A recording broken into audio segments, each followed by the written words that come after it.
In this episode of the Texas Private School Podcast, Lynch and Legacy continue Northern dominance. Fort Worth Christian takes over Austin. Claudio Torres could be the best in the state of Texas, and Covenant moves on as a dark horse and taps Division III. All this and more in the Week 12 review of the Texas Private School Podcast.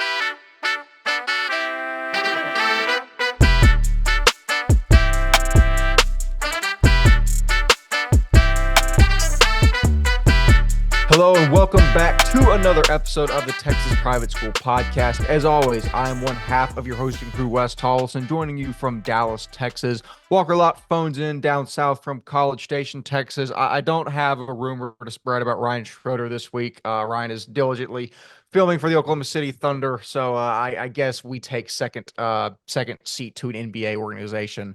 That's the way it goes. Walker Lott, why are you not in the ticket pull line for the Texas game? Dude, I saw that and I went, thank the Lord I didn't have a sports pass this year. Yeah. I could not do that. Firstly, A&M made a rule before the season started that you cannot get in line before Sunday at like 6 a.m. So all those people I know, because they did it for every other game, and then A&M didn't realize, oh, college students don't know like rules at times and realize this is the biggest game since we've entered the SEC at home. Maybe we should like prepare for this. And it looks like a lawless country out there. I just could not do that. But if anyone has any tickets to the A&M Texas game, please reach out to Walker Lott at Walker_Lott. I'd be greatly appreciated. Are we allowed to solicit tickets from this account? I don't know. I'm sure. Yeah, we run this show. Of course we can. Until somebody from the state of Texas tells me otherwise, I'm gonna continue to do that. But yeah, I was at one point very excited about the Texas game. And now I'm less excited, but I think that both A&M or Texas are average teams, so maybe it'll balance out. This isn't the college football podcast, this is the Texas Private School Podcast. We will continue with those themes. But yeah, no, it was a fun first round of the playoffs. My strategy of picking when Northern and Southern teams have equal resumes, picking the Northern team worked out in both the Bishop Lynch versus Concordia Lutheran game and the Legacy versus Central Catholic game. We will recap both of those here shortly. But as always, we will start with the TXPS Media Football Scoreboard, recap some scores from around the state, and this actually might be the comprehensive list. Yep. It is. This is every game that was played on Friday. Don't say we don't ever do anything for y'all. As always, we will leave the top 5 games in the left-hand column for further analysis in a little bit as I try to drag this over to the other monitor. I'll do that later. Trinity Christian Addison falls to Houston St. Thomas 31-19. St. Thomas keeps on rolling. We've mentioned this isn't the St. Thomas of years past. However, I still think talent to make a run, just the quarterback situation will be interesting. Got to keep a close eye there. Yeah, I think Derek Stevenson kind of showed out at the beginning of that game. So shout out to number 2 over there. Prestonwood beats El Paso Cathedral 65-6 in the most should not have played this game ever game of the year. Not much to say. Just don't get this game. If you want, go check out me and Wes's rant about this on the space last week. Truly, I don't get it, but we move. We move along. St. Pius Falls to Parish Episcopal 27-76. We also spoke about this on the space, whether it was a red flag that Pius put up 28 on Parish or a good thing that Parish put up 76. Both can be true. I think, Walker, you said either 20 or 28 of these points were put up in the first half. I think you said all of them were. That's questionable. However, Parish has to forget about that quickly and move on to matchup with Prestonwood. Continue. Yeah, it's definitely more of a red flag than anything else, I think. Going to the next one, I'll take both of these. All Saints beats Brook Hill 49-21. A really close game at the half, I believe, right, Wes? And kind of they extended the lead in the second half. And then the next one, Awesome Regents beats Southwest Christian on Saturday 56-7. not much to say here. Shout out to my Eagles. It was 7-7 late or like middle of the second quarter. They drained the clock in the first half on like one drive. So shout out to them. But yeah, Regents offense is Regents' offense, and they just dominated, going to Cade Millington a couple times. Blake Smith had a punt return touchdown. Jack Burkle and uh Sam Pope had a couple big plays. So I was watching the game, so I wanted to give the Austin Regents their flowers.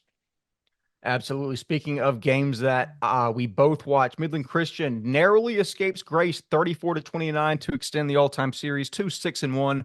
The one win for Grace coming last year in this same playoff game. You really just got to tip your hat. First of all, to Grace, the name Braden Alexander has to be kept in mind for years future. The freshman running back for Grace is like a carbon copy of Jerome Bettis. No one that young should be able to run with that much power and aggressiveness. And providing he stays at Grace, he's going to be the next in a long line of really good Grace running backs. But Midland was a team that won this game. Brady Young had a fantastic game, as did Case Cole and Avery Morgan. The Mustangs, the old adage is the West Texas teams are tough. Midland is certainly that. It'll be interesting to see how far they can go in this bracket. Absolutely. Second Baptist beats Victoria St. Joseph 42-7. Not much here. Better team wins in this one. Hopefully they keep this win up and they bring that momentum into the next round, which is going to be a pretty tough task against Brownsville. Absolutely. The Woodlands Christian defeat San Antonio Christian 47-0. There's not a whole lot I can say here. The teams from, let me think, that's District Four. 3 in Division 2. That's 4. So the Uh, Houston teams, no, no. The San Antonio sorry. teams are District 4. The Houston teams are District. No, trust me, I thought I would have gotten that wrong because I've gotten it wrong many times before. But obviously, outside of St. Joseph's, not a lot of talent there. But they did what they needed to do with Santiago Fernandez, Bo Ellis, and company. Fort Bend Christian beats San Antonio St. Anthony 79-7. Um, this was the easiest game I think for Fort Bend's career. From what I heard, it was just not good. St. Anthony's just not a good team this year. Their quarterback is a 27. That is not bad. One to watch going forward, but the company around him resulted in that loss. So shout out to Fort Bend. Another tough task against Woodlands Christian next week. San Antonio Holy Cross destroys Tyler Bishop Gorman 63-6. Go read Jacob Bermudez's article recapping this game. He did a fantastic job. As always, Holy Cross will move on to match up with Fort Worth Lake Country in the second round. Assuming that they can get past them, I think they'll see one of the Covenants in the semifinals and maybe Lubbock Christian or DC in the finals. Don't want to overlook Lake Country, obviously, but the road for Holy Cross looks in place. Yeah, absolutely. And one of the upsets of the TAPS brackets, Tyler All Saints beats New Braunfels Christian 44-35. Big win for Tyler All Saints. And this starts one of the tracks we'll talk about in a second, where almost every team in the South in Division 3 lost in round one besides San Antonio Holy Cross. Very interesting statistic, one to think about going forward.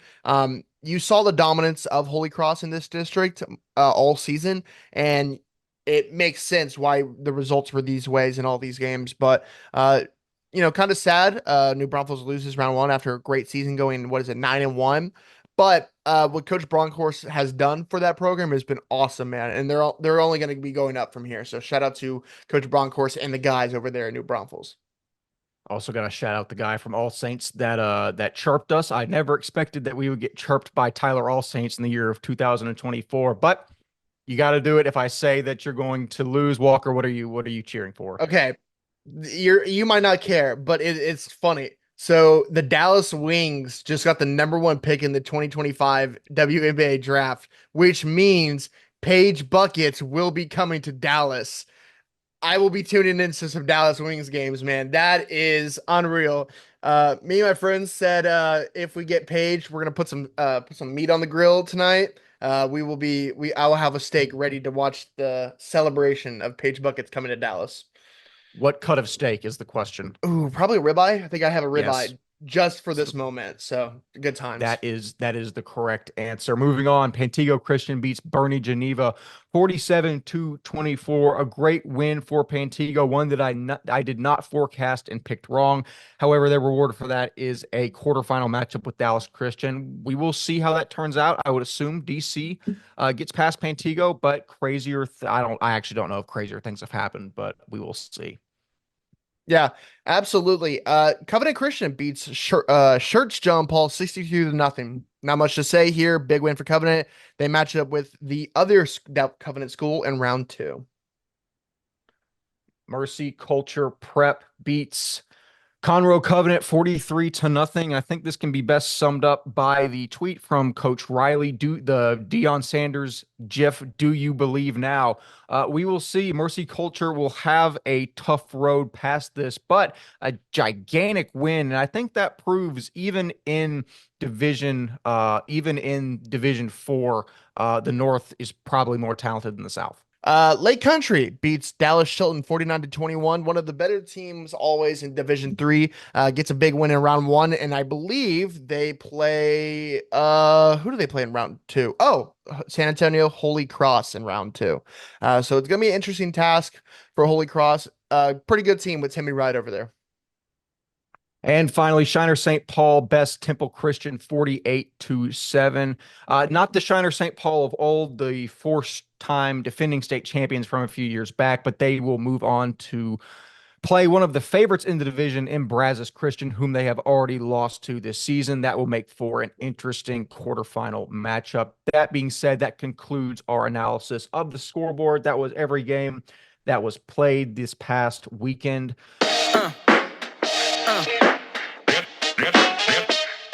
Hi everyone, it's Jacob Bermudez, and this week I'll be recapping Holy Cross's round 1 win versus Bishop Gorman. On Friday night, the Holy Cross Knights welcomed the Bishop Gorman Crusaders for round 1 of the TAPS Division 3 playoffs. The Knights were looking to continue their dominance at home and would do exactly that.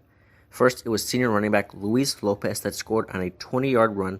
Then it was senior Marco Gomez with a 32-yard touchdown from senior Gibby Alvarado, and a 15-yard touchdown run from senior Nick Hall that gave the Knights a 20-0 lead after just the first quarter. Junior running back Taylor Flores started off the second quarter with a 12-yard touchdown run, and then it was Luis Lopez that brought in back-to-back touchdown runs, extending the lead to 22-0. The final score of the half came when senior Patrick Ortiz went up and grabbed his 9th interception of the season and returned it for a touchdown, bringing the half to 49-0. The second half kicked off when Luis Lopez brought in his 4th touchdown run of the game and finished with a 10-yard touchdown from Gibby Alvarado to junior Diego Fernandez. The Crusaders finally got on the board when sophomore quarterback Eli Surrett hit senior Manuel Laranzo for a touchdown. The final score was 63-6 Holy Cross. Holy Cross now moves on to round 2 to play Lake Country Christian Fort Worth on Friday night. We will now move on into the 5 games of the week that we previewed last week that we will recap in more detail here. The first one being the game that I was at, Bishop Lynch versus Concordia Lutheran. The Friar defense and Will Estes put up incredible efforts as Lynch advances to the quarterfinals on the back of a 35-7 win. From an offensive standpoint, the run game shined brightly. Will Estes ran for 180 yards and 4 touchdowns behind the blocking of Cooper Timmons, Johnny Pelletier, something like that, Diego Chavez, Hayden Chavez, and Liam Bell. Ty Bradley also got to show off his 34.5-inch vertical with a beautiful leaping grab. One of the more wild scenes I've witnessed also took place as I heard some commotion in, I think, the first or second quarter. And as I looked up, a Concordia Lutheran player is crashing out, slams his helmet, throws a punch, I think, and then throws his helmet from the Bishop Lynch numbers, and it rolls all the way to the Concordia Lutheran sideline. Needless to say, he was ejected from the contest. Lynch also had a player ejected in the third quarter. I didn't see what happened. I was telling Walker, this is the only time outside of a targeting call I've seen somebody ejected covering a game, and the first 2 happened in the same game. So that was certainly interesting. Back to the actual action. This game was 20-0 at the half off of an Estes hat trick. He's just insanely strong, man. And you can tell by looking at him. Some guys look like Tarzan and play like Jane. Estes is Tarzan. If you're trying to arm tackle him, it's over. And Concordia tried that several times, and he will just run straight through those. Ess's fourth touchdown gave Lynch a 28-0 lead. Concordia responded as junior wide receiver Alex Kaiser took a tipped pass from Tanner Huckfelt for the Crusaders' only touchdown of the night. Senior defensive back Alex Salazar would cap this one off with a 60-yard pick six. Lynch gave up 38 points per game in district play. Friday, they gave up 7 to a team that averaged 38 in their district. Lynch will move on to play Liberty at 7 o'clock this Friday. And I mentioned on the space, obviously, I expect Liberty to win this game. This is my first time seeing Lynch this season. I don't know. We underrate Lynch because they're not in that upper echelon with Parrish, Liberty, and Prestonwood. They are a dadgum good team. Could they give Liberty a run in the first half? Possibly. There's just so much talent. I don't know if it's possible, but don't be surprised to look up and this is maybe a 1-2 score game in the second quarter. Walker, your thoughts on Lynch getting a big win in the opening round? No, yeah. I didn't know much about Will Estes coming into the season, but we definitely know about him now, which is awesome to see. What he does, and like you said, yeah, he's a unit, man. It's just impressive. They have a good running game.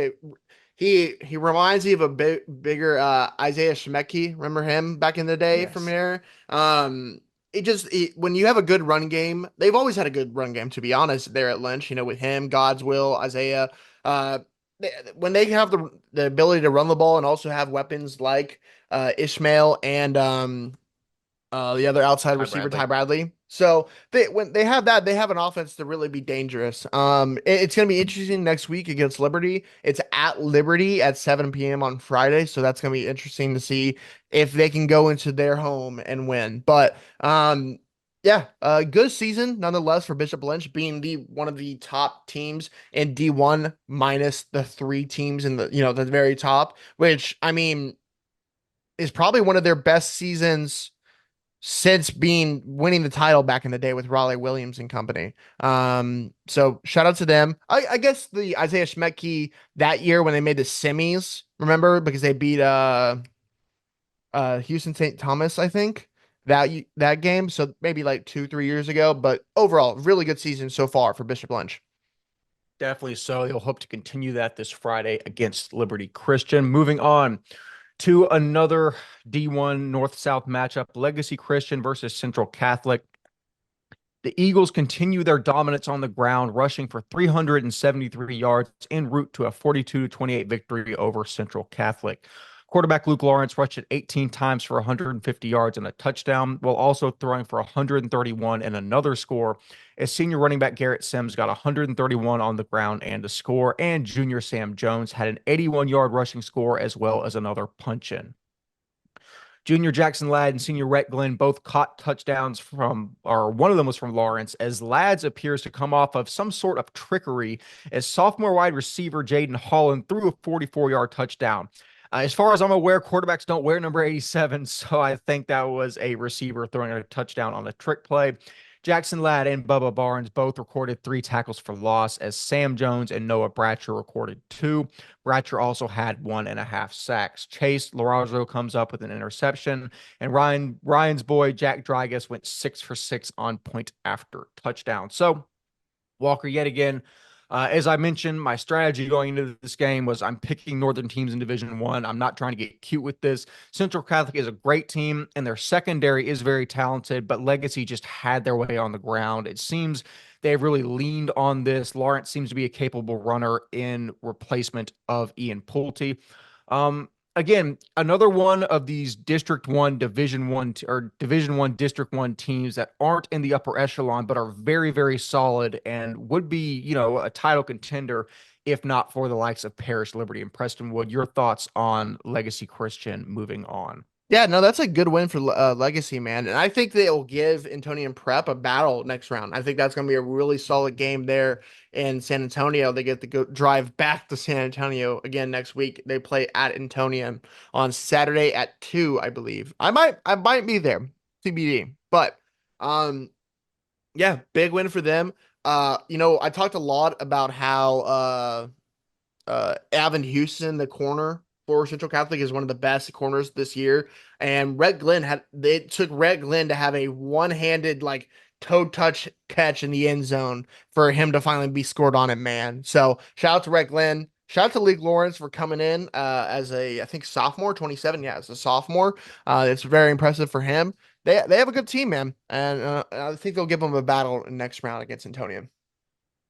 Definitely so. Let us move along to Fort Worth Christian versus Hyde Park, a fun game that you were on site for. That it seems like your pick, Hyde Park, almost pulled this one out.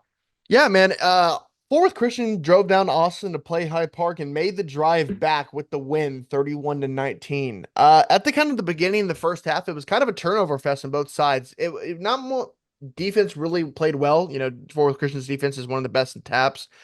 With multiple fumbles and interceptions for both sides of the ball, but Cardinals kind of found a way to win through the run game, which could not be stopped in that one.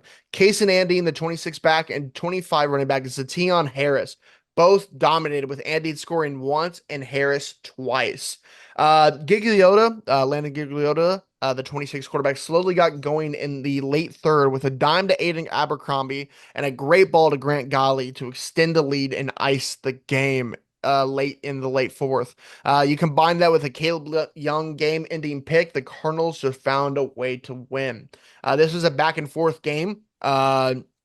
It was at one point Hyde Park was leading, and then 2 touchdowns later, Fort Worth Christian finds a way to win.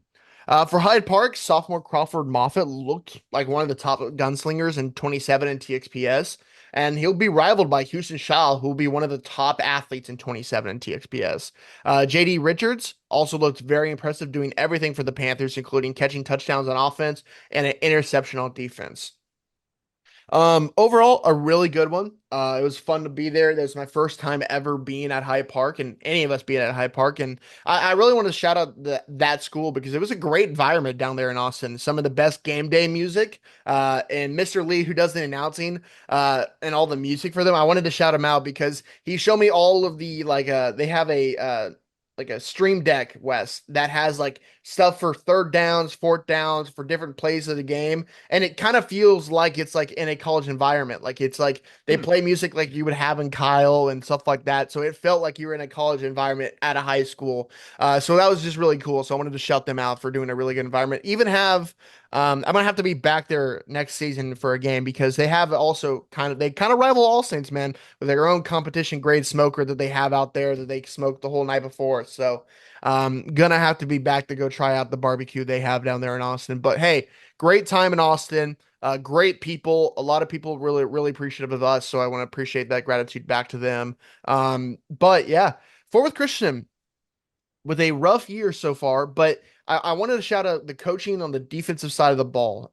We talked always about the quarterbacks, the weapons on offense, but truly, Fort Worth Christian's defense found a way to win this one. Multiple interceptions, fumbles, and you got to give credit to these guys. We talk about Tucker Ashford and Adam Burns, but their linebackers and DBs did really well in this one. So I just want to give a shout out to that Fort Worth Christian defense.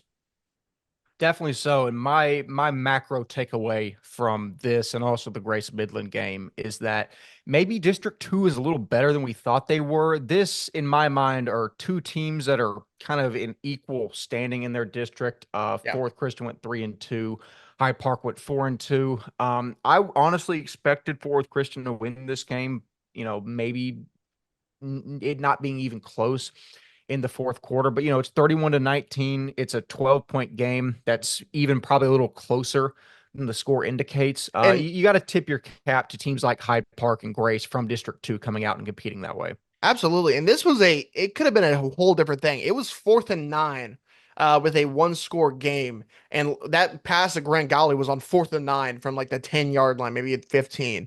If they don't convert that, because also Hyde Park blocked 2 extra points in this one. So they didn't trust their kicker to go out and win this one. So they had to make the throw, and they did. But if they didn't make that throw, I had a good amount of confidence in Crawford Moffitt to go down there and score, and Hyde Park went. So you gotta really respect that offense for finding a way to win there. Definitely so. And as you mentioned, as you said for a while, the sophomore quarterback going to be a junior his next season is going to be one to watch in Austin. He's incredibly talented. Look for Hyde Park to continue they're up and up. Speaking of Southern teams, we will continue to stay in Division Two as Brownsville St Joseph took on Lutheran South in a game that I have been more wrong on than any game in a while. Claudio Torres. That's the recap. That's almost all that I need to say. Brownsville St. Joseph's destroys Lutheran South 40-14 off of a 361-yard and 5-touchdown performance from Claudio Torres. Significant credit also has to be given to his offensive line, with Torres saying, quote, "My line does a great job blocking for me. I cannot take all the credit." Him and Will Estes think similarly in that regard. Senior quarterback Gavin Cisneros added a passing touchdown also to Torres and a rushing touchdown of his own to round out the scoring for the Bloodhounds. Defensively, St. Joseph's held Lutheran South to 201 total yards. And guess who led the team in tackles? You don't have to. It's Claudio Torres. Leo Hernandez also snagged an interception in the fourth quarter. St. Joseph's will advance to the TAPS Division II quarterfinals for the first time since 2020, where they fell to Regents 51-6. Thank you to RGV Sports for the statistics. That greatly helps our recap. Here was my live reaction in text form to this victory. Quote, "This St. Joseph's team up until yesterday looked like the ones of the past, where they blitzed a garbage district schedule, lost badly to the one decent team they played, that was Regents, and would bow out round one. It appears this team might be different," end quote. My question is, and honestly, I think this might be discrediting St. Joseph's. How big of a factor was bus fatigue in this game? It's a 5-hour drive. When you think of the Rio Grande Valley, it's maybe not quite as far as other places in Texas as they're driving from Houston, but even, a place in southern Texas, it's still 5 hours to get to the most southern point of the state. I don't know. I think the answer is not nearly enough of a factor to constitute, what is that, 26 points. Yeah, I don't think 26 points equates to a 5-hour drive. All that being said, Walker, we still have not spoken about Claudio Torres enough. He very most likely could be the MVP of Division II, just probably the best individual player. Would hardly make an argument otherwise. Your thoughts on Torres absolutely willing St. Joseph's to a massive win in round one? It's just unbelievable. Like what Claudio Torres is doing this year, he's absolutely going to be in talks for MVP this year. He absolutely deserves it. And you talk about their offensive line, giving credit to their offensive line. They should. When you have a guy like Diego De La Cruz leading that offensive line, they're going to be powerful. And that might be a thing that we're not talking about more. Is that offensive line led by him is disgusting. And they're big, they're nasty, and they get the job done. They have weapons on the outside. Cisneros is a great quarterback. He did great last year, did great this year. And you see this team gelling. And I was talking to a guy about it at the St. Mike's game, and they're like, or at the Hyde Park game, and I was like, it gets funky when you have to drive down to the Brownsville. It's just a different vibe, and you have to go down there and win, and it's hard to win down there. So shout out to them. They play now Second Baptist in round two. And this is where, if you want to talk about bus fatigue, Wes, a little bit more, this is not as big of bus fatigue. They are both meeting in San Antonio for round two. So it is around a 3-hour drive from Houston, and I don't know the drive from Brownsville, but it's a middle spot. They both have to make drives, and bus fatigue is kind of thrown out the way. Can Brownsville pull out a win against Second Baptist? Last year, this game was played at like 5 p.m. in Second Baptist, and that's where they lost. It was a pretty big win for Second Baptist. I remember playing like FIFA and watching it last year when I was on a stream, and it was pretty easy for Second Baptist. Does Brownsville remember that and use that to their advantage and come out with a win in neutral site? That is going to be the question we find out Saturday or on Friday at 7 p.m. It certainly will. That game was a 38-8 victory for the Second Baptist Eagles. That was in the first round of the playoffs. That was also, that was seemingly a lesser St. Joseph's team. They were 5-6 overall. They were, they finished fifth in their district. They were 3-4. They lost to Hyde Park, TMI, Regent, San Antonio Christian. Teams that, they would wallop this season. The districts have shifted with Regents in Hyde Park leaving, but I don't know, especially with us maybe kind of putting a question mark on second after that loss to Fort Bend, although Fort Bend is much better than we thought going into that game. We'll preview that game obviously come Thursday. My thoughts are I have no idea what direction I'm going. I really, really will be hesitant to bet against Claudio Torres, Diego De La Cruz, and Gavin Cisneros. But you've also got Cannon Toon. Oh, what's the receiver's name? Alan For Thomas. Second Baptist. Alan Thomas. Yes, yes. Cannon Toon, Alan Thomas, Bryce Butler. Again, a wealth of talent on both sides of the ball. That might be the game of the week. I'd be surprised if it wasn't. But that will conclude that game. And we will finish up with Hill Country versus Covenant Christian with a 35-12 win over Dallas Covenant. Don't have any stats on this game, nothing in max preps, nothing from the sources I reached out to. However, in the grand scheme of things, this will set up a matchup with Colleyville Covenant in round two, who beat Dallas Covenant 13-7 back in early October. It'll be interesting. Walker, I know you said Colleyville Covenant had a bunch of guys banged up against Lubbock Christian when they played. From what you could tell, did you think those were like week to week type of injuries, or were those guys that we're not going to see for the rest of the way this season? I think majority of them were week to week. They're the biggest Corell Buckhalter Jr., their star running back. Yes. That was a week to week guy. So I think he was back that week next. So I would expect him to be playing in this matchup. Yeah, and that's going to be a huge deal because with him back, I'm probably leaving Colleyville Covenant. And remember, this Dallas Covenant team had a two-score game with Dallas Christian. So obviously, it's a team that can come out and beat you, even with a narrow loss to Colleyville Covenant earlier in the season. That game is going to be a hard one to pick. Probably with Buckhalter Jr. being back, I'm most likely going to swing the way of Colleyville Covenant. However, I've got a few days before I have to make that pick, so things are certainly liable to change. We will see. That is all we have for that matchup, as well as our total analysis for the first round of the playoffs. Walker, it's been what I would say a perfect round one. Our pick records didn't get demolished. However, there was just enough insanity to give us some talking points and make things interesting. Any closing comments or thoughts regarding the first round? I think it was a really good round. A couple upsets of lower seeds winning, but overall really good wins. Some great games, which is what it's all about. And it sets up. I'm not gonna say it, but I think one of the best regional rounds we've had since covering this from covering CXPS. Just in Division One, you have Plano Prestonwood or versus Parish Episcopal. You have Legacy Antonian. You have St. Mike's or St. Migos versus St. Thomas. In D2, All Saints Forward Christian. Midland Regents is going to be an interesting one. Brownsville Second Baptist and the rematch of TWCA Fort Bend. And D3, Covenant, Dallas Covenant, Lake Country, Holy Cross. And in D4, Hallettsville versus Central Texas. That's going to be a fun one. See if Hallettsville can pull out the win on that one. Can Shiner St. Paul compete against Brazos Christian? But we have some good matchups in round two that I'm really, really excited about. So great round one. I think it's going to be an even better round two.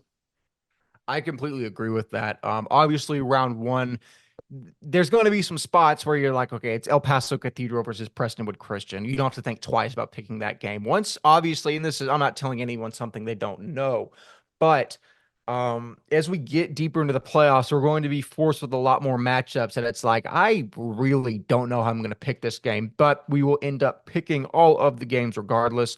That will conclude all of our content for this episode. So, as always, I have been one half of your hosting crew, Wes Tolleson. Walker Lott has fantastically been himself. Ryan Schroeder will join us for the round two preview, hitting your feed on Thursday evening. We will see you when that airs. See you later.